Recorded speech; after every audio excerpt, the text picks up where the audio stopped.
June 12th, 2021 was my comeback meet. I'd taken a couple of years off of powerlifting due to illness and injury, and it was my first meet back, and I did really well. I thought I had a chance at national records. I didn't get them.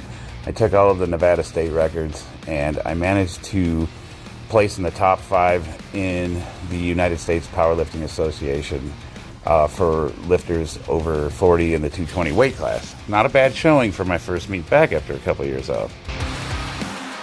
Well, because I did so well at this meet, I figured, what the heck, I'm going to do one more. I didn't break the 1500 mark. I came mid 1400s, and I've never been able to total 1500 pounds in competition. So since I am in training doing that right now, I figured I might as well just go for it.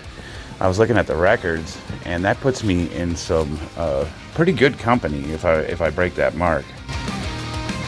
As it stands right now, I looked up where I stood in the world. For 2021, lifters over 40, I am in the 220 weight class. I am ranked 46th in the world.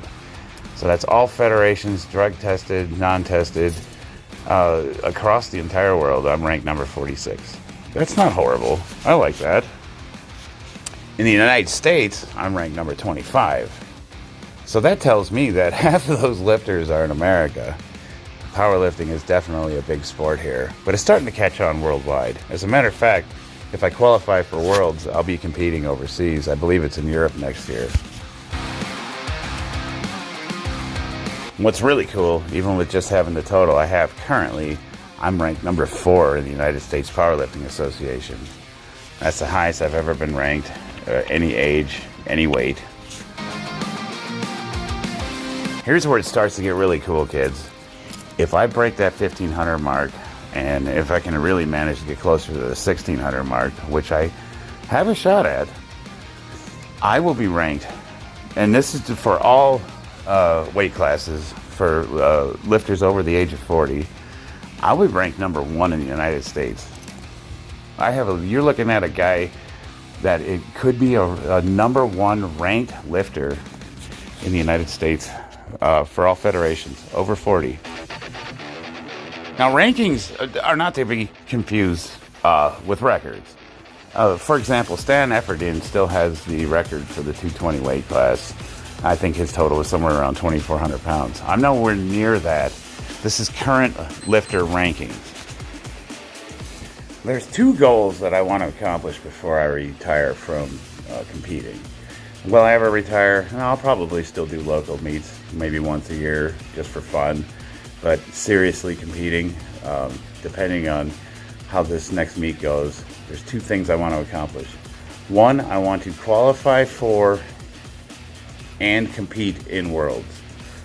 So I want to qualify for Worlds and I want to compete in Worlds. The second is I always wanted to win Best Lifter, even if it's at a local meet. I've never been able to win Best Lifter. There was always some gorilla that showed up. This last meet, even though I was in my 40s, I had a podium placement with the open division guys. So that told me, if I show up there with a mid 1500s total, I could actually, based on my age and weight, I could win Best Lifter. It's possible. I could do it. Man, wouldn't that be a cap for it's been a really, really fun ride. How much longer am I gonna keep doing this competitively? I don't know. I always say it's the last one. It's starting to take its toll. I definitely need some time off.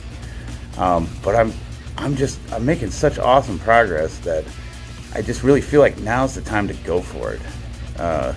So we'll see. October 17th, I'm going to do it one more time. I'm definitely not competing anymore this year. Even no matter how good I do, I'm done for this year. But I have a feeling that barring something catastrophic happening, I'm going to qualify for Worlds. And that means, I'll have all of the first half of next year to prepare for, save up for a trip to go overseas to Europe, bring the wife and kids, and go compete on the world stage with some of the best lifters on planet Earth.